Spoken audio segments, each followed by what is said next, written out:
kati kangambe bwendi nti bwana abafudde ensene ebewonye at least ogwo omugugu gunaaba gugenze kubanga afeza obulamu bw'abantu bungi aruininze lives nyingi n'agenda kalorera embife ebirala najjayo bagenda okozesa okupanga obujulizi abantu abandi badde bagenda mu ddwaliro ne bakkiriza nti agenda bawonya so nga tebiriiyo biri apanze bipanzige amaka agafudde kikyatakuze kati ogamba musaasire tikuba agenda kufa bw'aba afa n'afa yanaaba asoose kati kaŋŋambe naawe abadde akwata abakazi sirimu akukutte naawe yiga agenda ku nabbi omukazi omubuuze yakimanyi bulungi nnyo nti yiga yalwala sirimu sigamba nti yalwadde birala byonna sirimu yamutawanya kati ŋŋambe nti yalwadde ennyindo ng'ate ekimuluma nti manyi ŋŋambe nti embwa yamulumye ng'ate manyi nti yalwadde ekyo you see bayibuli egamba kyosiga kyokungula bayimba n'oluyimba ba eskatozi wegendereze kyosiga kubanga era ekyo kyolikungula kane bw'aba akungula kati nkole kinkaabe ng'akungula that's what he sowed ekyo kye yayagala bw'anaddamu okubasiriwaza ate kyewuunyisa buli asiriwaza abantu n'abalowoozesa nti alina amaanyi bw'alwala asibira mu ddwaliro yet abantu bano abalwadde abagamba bajje abasabire bawone endwadde mujjukire lule omufere mwami mukasa ero si mukasa nakulabye ebukesa gwe yawewenyula kibooko ng'agezaako okupanga nti simanyi ono bamuyira eddogo bwe yalwala yafiira mu ddwaliro yafiira ndoza buyindi mu ddwaliro then eyali nabbi Ezera Lukwago yakyaka nnyo tyakola ebyamagero bwe yalwala yafiira mulago mu ddwaliro kakati wuuno ani akalengedde yiga Augustine ow'ekawaala amanyiddwa nga abizaayo so nga tabizaayo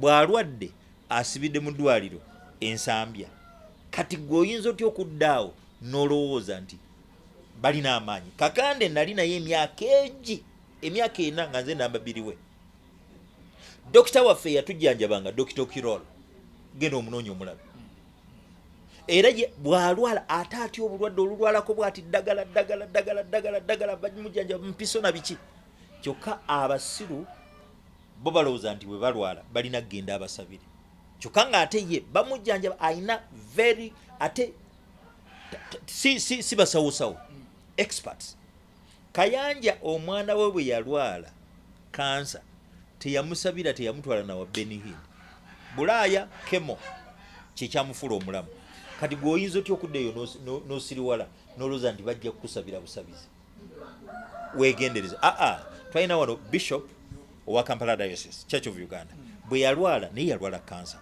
mukwano gwange Mutebi bamusabira busabizi abaddewa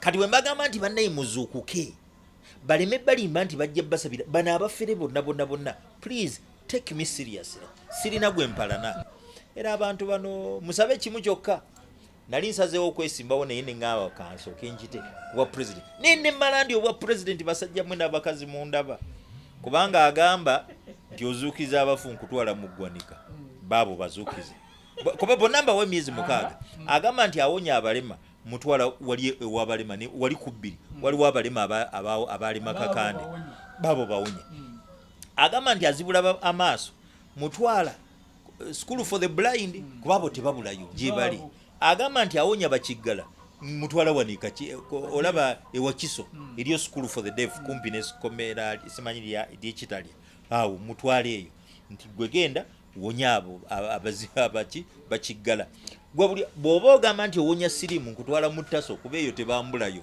buli omu kyaclaiminga kyakola gye mutwala mbawa anti omanyi baagala ebitiibwa mbawa escorts nembawa emmundu ezigenda obbakuuma nembawa lead cars kuba ezo bazaagala bwaba beetagana helicopters nzigula buli omu atambulire mu helicopter atuuke mangu nembawa emyezi 6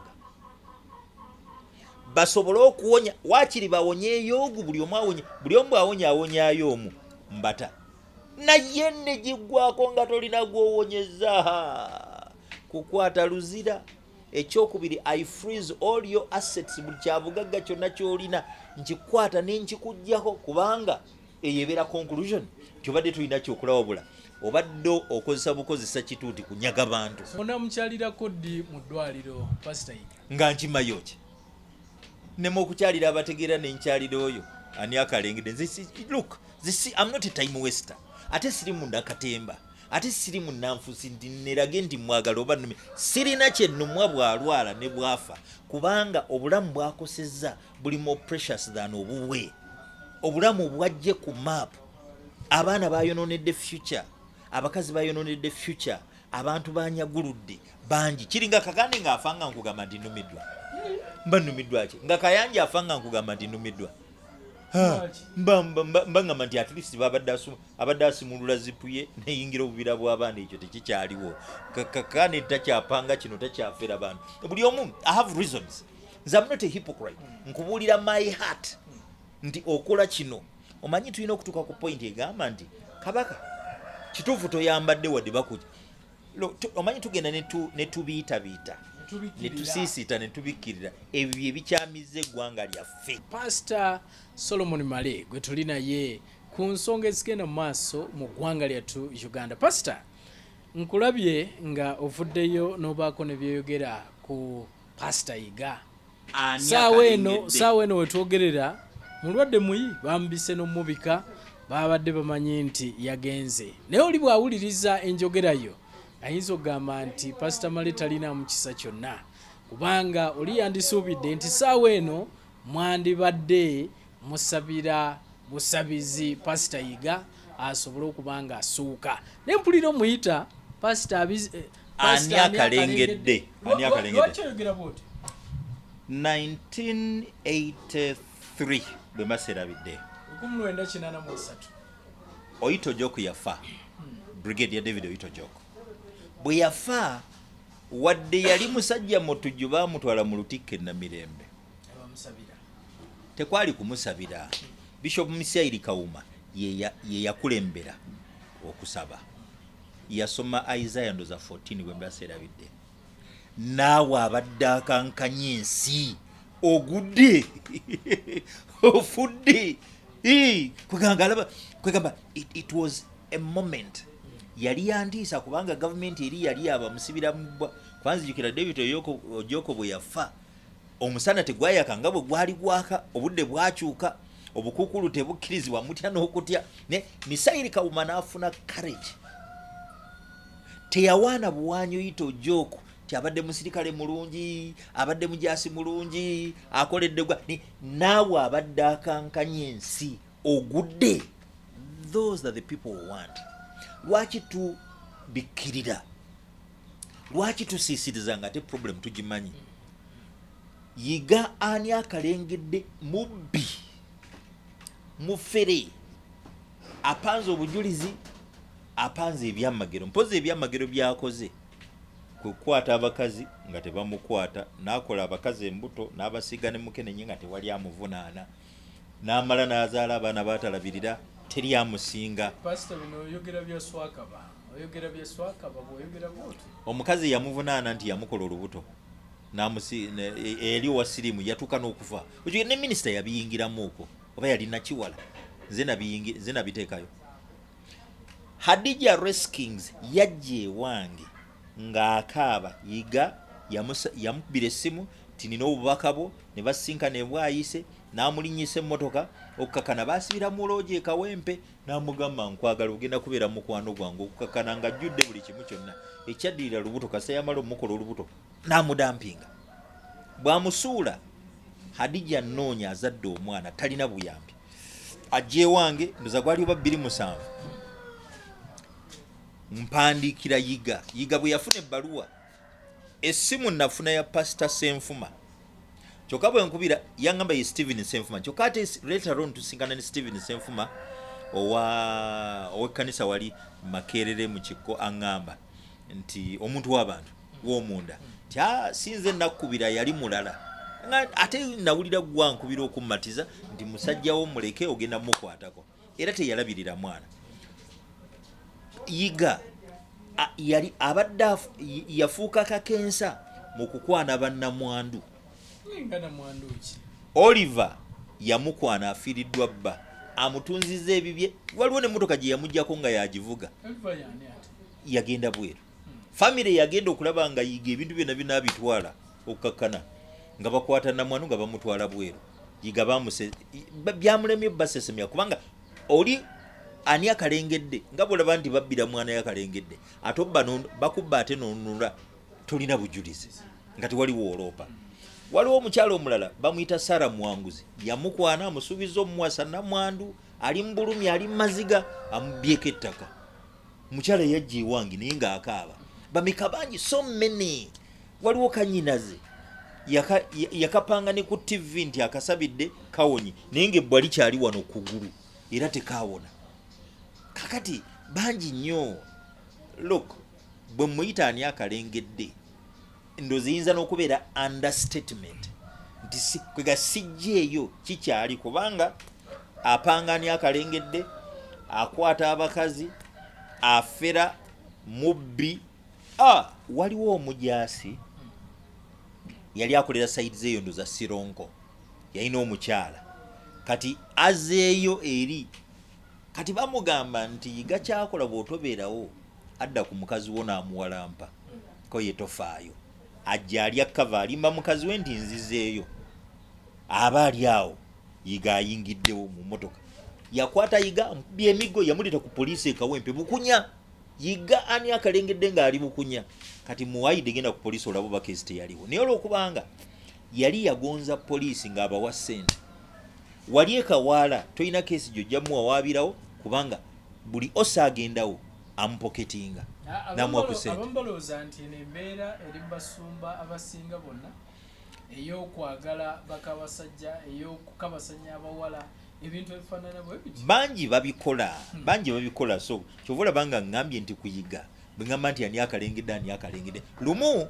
nali ndi ku Beat FM bwe nva ku show ankubira essimu Pastor Male nze mutabani wo yiga olwo yali akatandika oba 2007 oba 2008 ngamba nti ono mutabani wo yiga konzi yiga mufere obadde ogamba nti ate nange taata onkubi obadde ku show n'onkuba ni ate nze nkwagala nnyo era omanyi naye mbadde nsaba taata toddamu kunkuba nsaasira ne mugamba lwaki olimba abantu nti obizaayo ko nze mbagamba ekyo kuba kibaagala okuwulira naye sirina kyenzizaayo era sibizaayo naye olw'okuba kati nga bw'omanyi nti bw'otandika ekintu kibeerako ne catchword kati nze mbagamba ekyo kuba kibaagala okuwulira abantu bakkiririza nnyo mu ddogo ate baagala nnyo okuwulira nti abali basindikidde libaddidde kannange kyenva mbagamba nti mbizaayo naye nga sirina kyenzizaayo yeyiga ani akalengedde atalina kyazaayo naye alimba abantu ndi akola ki ate n'abantu balobere gwe n'ogenda eri katimba yennyini kyate nze musumba nze ndi wano era mpulira gwe njagala and you entertain people to search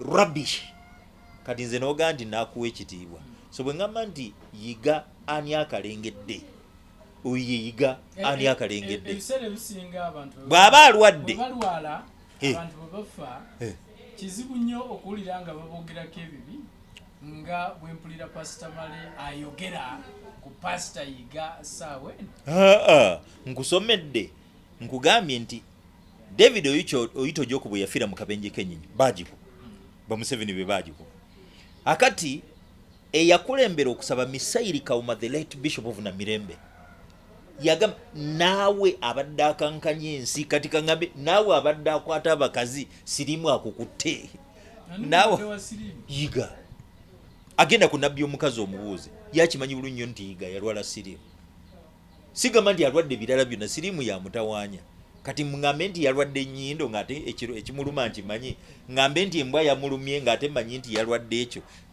You see Bible egamba kyosiga kyokungula bayimba n'oluyimba ba eskatozi wegendereze kyosiga kubanga era ekyo kyolikungula kane bw'aba akungula kati nkole kinkaabe ng'akungula. That's what he sowed. Ekyo kye yayagala kati kaŋŋambe bwe nti bw'anaaba afudde ensi eneebeewonye at least ogwo omugugu gunaaba gugenze kubanga afeza obulamu bw'abantu bungi aruininze lives nyingi n'agenda kaleolera embife ebirala najjayo bagenda okukozesa okupanga obujulizi abantu abandi badde bagenda mu ddwaliro ne bakkiriza nti agenda bawonya so nga tebiriiyo biri apanze bipanzige amaka agafudde kikyatakuze kati ogamba musaasire tikuba agenda kufa bw'aba afa n'afa y'anaaba asoose ebintu bino ebirivo byonna byoyogera ne bapasita abalala babikola y'ensonga lwaki gamba bwenti wali owulidde abikola bagamba nti bo tebabenkana mmwe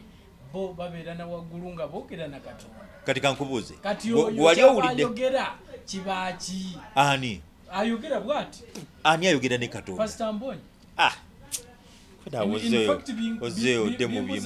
oze mu bya firimu bw'aba ayogera mpozi ng'ayogera na sitaani abamu bayita pasita ng'asiri pasita ndi prophet bw'omuyita prophet nti siri prophet ndi nabbi bye biki bino nabyo kati kansooke nkubuuze test kit yajja test moment yajja covid-19 bannabbi babadde luddawa abataalaba abakozi b'ebyamagero babadde luddawa abatatuyambye ku covid ensi yonna negenda ku near stand still bapresident ne babeera kankiyite kambayite impotent tebasobola kuyimirira kulwanyiza kugundi okiraba ne baga tukoze tutya ne bayita ba scientists tugende mu social distance tunolire kati tuge social scientific n'afuuka scientific we bwe kiba nti scientific kisimbye amakanda. How about the prophetic? Kyo lwaki kiga mu covid lwaki Katonda asirise mu covid gwe bali lukiikirira nze Katonda gwe mmanyi nti waliwo predestination era sirina lunaku lwe nali ngambye nti njabba yimba nti nkoze ekyamagero naye bano abasajja ababadde bakola ebyamagero ne batambuza abalema ne bazuukiza abafu ne bagaggawaza abaavu covid najja bonna ne babula bekye ne Benny Hill n'ava ku map ku covid America akawuka kagigoyeza Bulaya akawuka kagigoyeza asibuka abasumba wane Uganda katugoyeza kati tuli mbantu 10 abafudde abalwadde tuli over mutwala abakafuna kyokanga the mighty men abayita ba generals bonna basirise gwe nawe nokkiriza ntulina ba generals nawe nokkiriza ntulina ba nabbi nawe nokkiriza ntulina abasaba nawe nokkiriza nti balina amaanyi lwaki bekwese ku covid nze tombulira ebyo don't tell me that rubbish era kambulira abantu abatulaba Katonda ali personal tabeerangako communal bano abasajja n'abakazi bemwesiga nti boogera ne Katonda bakozi ba nsimbi religious merchandise babadde ludda wanga covid atugoya lwaki tebavuddeyo okutaasa nsi lwaki Katonda gwe bagamba nti bamukiikirira talina kyabagambye in these hard times emirimu giweddewo abantu abamu batuuse committing suicides nga tebakyalaba future abaana bafunye embuto kubanga tebali mu masomero covid mbuto oba bana abatuuma covid simanyi kye bana abatuuma emirimu egiweddewo abantu abaavuwadde abaana batajja kuddayo kusoma kyokka bo basolooza nsimbi n'ekibakaabya simanyi babawadde abantu batono namba ntono bantu 7 tebagamba bantu 7 kubanga balina kye bagenda obbawa ekipya babagamba bantu 7 batono kubanga bwe babanga buli muntu amugjamu siringi 2,000 abantu 7 abajjamu emitwalo 14 ne bwe kiba nti abantu baweza 10,000 nga buli omu amuggyako 2,000 kitegeeza aba agenda kubuuka n'obukadde bwe bumeka 2 tolaba nti logic eri nti tubeere n'abantu abangi bajje tubajjemu sente. So their target is not actually people's souls. Their target are people's coffers. So target y'abantu bana abali mu emisege giri mu bituuti si welfare ya mwaba abanoonya obuyambi abanoonya solace abanoonya okusabirwa wabula ensawo yo ekirimu ekyo kye banoonya. Njagala kumanya bobaka ki saawa eno bwowa abagoberezi ba pastor yiga obaani omuyita otya ani akalengedde yiga Augustine bwaba bakyali mbuzi basigale naye babanga bazuukuse ng'atuuka okulwala n'abeera ku kitanda katabanike ne kaddaawo ate ne kabawuddisa simanyi tetwetaaga ssente wabula ensi eno yagambye nti tebetaaga sente. Nze mbaga bwe muba abagezi muveeyo, bwe muba abasiru musigaleeyo, naye alina amatu awulire. Yiga ani akalengedde bw'anaddamu okubasiriwaza. Ate kyewuunyisa buli asiriwaza abantu n'abalowoozesa nti alina amaanyi bw'alwala asibira mu ddwaliro. Yet abantu bano abalwadde abagamba bajje abasabire bawone endwadde. Mujjukire lule omufere mwami Mukasa ero si Mukasa nakulabye ebukesa gwe yawewenyula kibooko ng'agezaako okupanga nti simanyi ono bamuyira eddogo. Bwe yalwala yafiira mu ddwaliro, yafiira ndoza buyindi mu ddwaliro. Then eyali Nabi Ezera Lukwago yakyaka nnyo tyakola ebyamagero. Bwe yalwala yafiira mulago mu ddwaliro. Kaakati wuuno ani akalengedde Yiga Augustine ow'Ekawaala amanyiddwa nga abizaayo so nga tabizaayo, bw'alwadde asibidde mu ddwaliro ensambya. Kati gwe oyinza otya okuddaawo n'olowooza nti balina amaanyi? Kakande nali naye emyaka ena nga nze namba 2 we. Dokita waffe yatujjanjabanga Dokita Kirol genda omunoonya omulabe. Era bw'alwala ate atya obulwadde olulwalako bw'ati ddagala bamujjanjaba mpiso na biki. Kyokka abasiru bo balowooza nti bwe balwala balina kgenda abasabire. Kyokka ng'ate ye bamujjanjaba ayina ate si basawosawo experts. Kayanja omwana we bwe yalwala kansa teyamusabira, teyamutwala nawa Benihin. Bulaaya kemo kyekyamufuula omulamu. Kati gwoyinza otya okuddeeyo n'osiriwala n'olowooza nti bajja kukusabira busabizi? Weegendereza. Twalina wano Bishop owa Kampala Diocese Church of Uganda bwe yalwala, naye yalwala kansa, mukwano gwange Mutebi, bamusabira busabizi. Abaddewa kati bwe mbagamba nti bannaye muzuukuke baleme balimba nti bajja basabira bano abafere bonna. Please take me seriously. Sirina gwe mpalana, nzikiriza nti Katonda akola, naye ate Katonda ye yatutondera omuddo gwe tulya kuba nalyo ddagala, emmere gye tulya kuba okimanyi nti emmere eddagala liwonya bulwadde ki? Liwonya obulwadde obuyitibwa enjala. Wali olabye asabira abantu nti tebajja kulya? Wali olabye agamba nti sijja kulya kuba nsobola okusaba? Ate Katonda yatutondera amazzi gawonya bulwadde ki? Si nyonta yokka. Dehydration bulwadde butta. Omuntu yena bwaggwamu amazzi afa. Actually bagamba nti omusaayi gwandikuggwamu amazzi ne gatakuggwamu. Nange by the way waliwo ekiseera mwempisenga kuba nali ndwadde naye nga sinywa nga mpulira bukiseera omutwe gunnumala wabutanywa, naye kati bwe nyiikidde okunywa kati mpulira ndi healthy. So mbagamba mukozese eddagala muleme kulimbibwa bafere wano. Ono mbonya agamba simunya sitting next to God n'ayogera ne Katonda, oyo siyasa we. Bw'aba asobola okwogera mpozi ayogera na sitaani naye si Katonda. N'ozolabye kachezo catchwords bakozesa. Nzirabye. Bizaayo ona atula next to God. Oyo atula ne Katonda. Ebyo babikozesa. Kakande n'okukyaka nti new chapter nti omuntu bw'ajja gyali afune essuula empya. Nti atandika essuula empya mu bulamu bwe. All those are catchwords. Ndabye abantu be bafeze. Era abantu bano musabe kimu kyokka.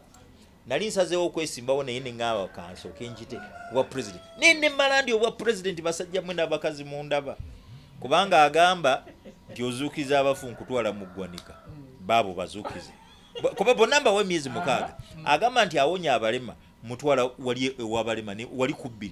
Waliwo abalema abalema kakande. Baabo bawonye.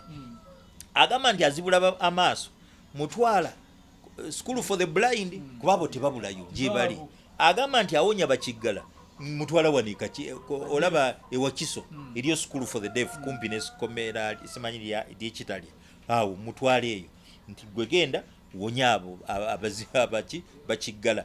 Gwe bw'oba ogamba nti owonya Sirimu nkutwala mu Taso kuba eyo tebambulayo. Buli omu kya claiming kyakola gye mutwala. Mbawa anti omanyi baagala ebitiibwa. Mbawa escorts nembawa emmundu ezigenda bakuuma nembawa lead cars kuba ezo bazaagala. Bwaba beetagana helicopters nzigula buli omu atambulire mu helicopter atuuke mangu. nembawo emyezi 6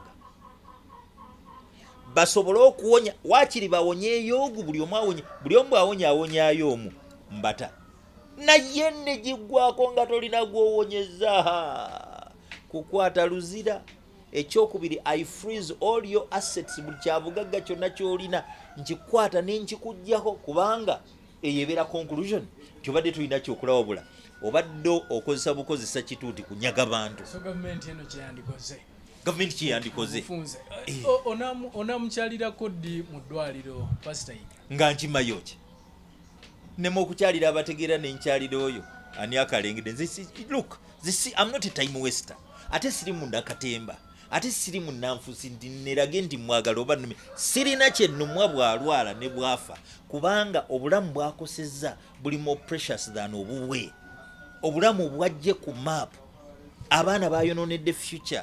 Abakazi bayononedde future. Abantu banyaguludde bangi. Kiringa kakandi nga afanga nkugamba ndi nnumiddwa. Mba nnumiddwa ki? Nga kayanja afanga nkugamba ndi nnumiddwa. Mbangamba nti at least abadde asimulula zipu ye neyingira obubira bw'abaana ekyo tekikyaliwo. Kakane takyapanga kino takyafera bantu. Buli omu I have reasons. Nze I'm not a hypocrite. Nkubuulira my heart nti okola kino. Omanyi tulina okutuuka ku point egamba nti kabaka kituufu toyambadde wadde bakuja. Omanyi tugenda ne tubiitabiita ne tusiisiita ne tubikkirira ebyo ebikyamizza eggwanga lyaffe. Nkweyanzizza Pastor, katukomawo olunaku olwaleero.